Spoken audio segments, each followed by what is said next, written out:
گۆدەروانên هێژە ڕۆژ باش ناوێ من ڕێزانە ون li radyo hip-hopa Kurdî dihesênin. Ez ê îro bernama xwe bi stranekî nû dest pê kim. Fermo.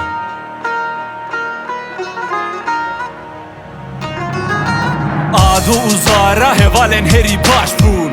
Azadiya welat ji bo wan armanc bû. Dilê wan ji bo Kurdistanê lê dida. Dixwestin biçin serê çiya û bibin kerîla. Zara wek ciwanek hêja dihat naskirin. Di nav gelê xwedê gelkî dihat hêzkirin. Dere û xerabî tune bû li bawê. Tene azadî bû armanca wê heta roja dawî. Ado ji wilo bû tu ferqa wî tune bû. Maşallah ji xwedêre baqil bû weke şêr bû. Ciwanekî delal herkes ji wî hez dikir û tu carî ji hevalê xwe ji xwe aciz nedikir. Rojek hat û ev her du heval qerar dan. Şervanî hêviyek mezin xist bû nawa wan. Ado goyan mirin zara goyan Kurdistan û tu tiştwan ji rêya wan vêne digeran. Hebû tune bû du ciwanên Kurd hebûn. Navê va ciwana ado û zara bû. Yek bû heviya wan, yek bû xewna wan. Kurd newerin go bidin li dîroka jiyana wan. Hebû tune bû du ciwanên Kurd hebûn. Navê va ciwana ado û zara bû. Yek bû heviya wan, yek bû xewna wan. Kurd newerin go bidin li dîroka jiyana wan. Rojekî zara ji hadorê mesajek şand û got heval xwe amadeke wextê me hat. Neha here xwatir bû xwazê ji malbat û dûre were ba min e me vegerîne welat. Ado kêxweş bû yek serbaz da çû mala xwe. Mîzgîna xwe da wan û xatir xweştê û bavê xwe goyadê. Ya bo bi xatirê we ez diçim belkî şehîd bikevim lê ez ê we serbilind kim. Dûre destê wan maç kir û danî ser serê xwe. Hev dû hembeskirin û çantê avîş ser milê xwe. Bavê wî got here lawe rêya we vekirî be. Heta azadînê wî welat tu jî ne we. Ado ji mal derket ku herî bazara. Hinek çû dire dil Sebastian rast hat. Sebastian yekî gelkî saxtê kar bû. Esrarcî û xayîn û mirovekî xerab bû. Hebû tune bû du ciwanên Kurd hebûn. Navê va ciwana ado û zara bû. Yek bû heviya wan, yek bû xewna wan. Kurd newerin go bidin li dîroka jiyana wan. Hebû tune bû du ciwanên Kurd hebûn. Navê va ciwana ado û zara bû. Yek bû heviya wan, yek bû xewna wan. Kurd newerin go bidin li dîroka jiyana wan.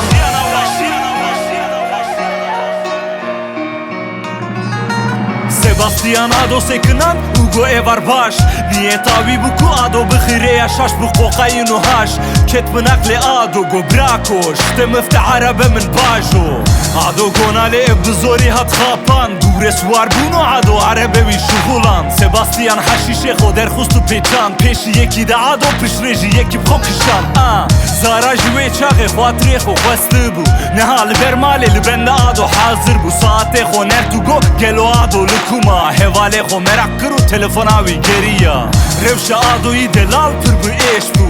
Serê wî gêj bû, berçavê wî reş bû. Velhasıl dîsa heşîş kişand û pel gazê kir. Bi derbekî kontrola xwe wenda kir û qeza kir.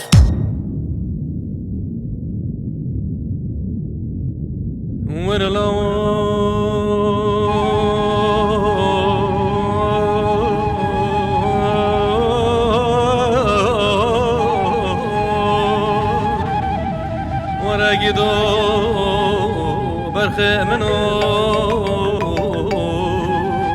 حيرانة لو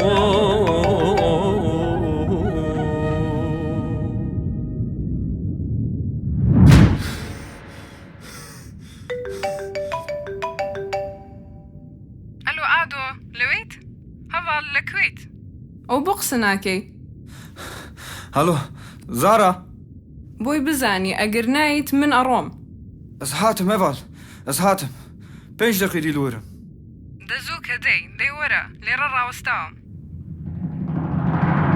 Delano, kurno malavano. Go bidin brano, min go bidin ciwano. Pêtişten xerab û nekevin hevalno. Li welat xwedî derkevin weke zara û ado. Delano, kurno malavano. Go bidin brano, min go bidin ciwano. Pêtişten xerab û nekevin hevalno. Li welat xwedî derkevin weke zara û ado. Belê hevalno.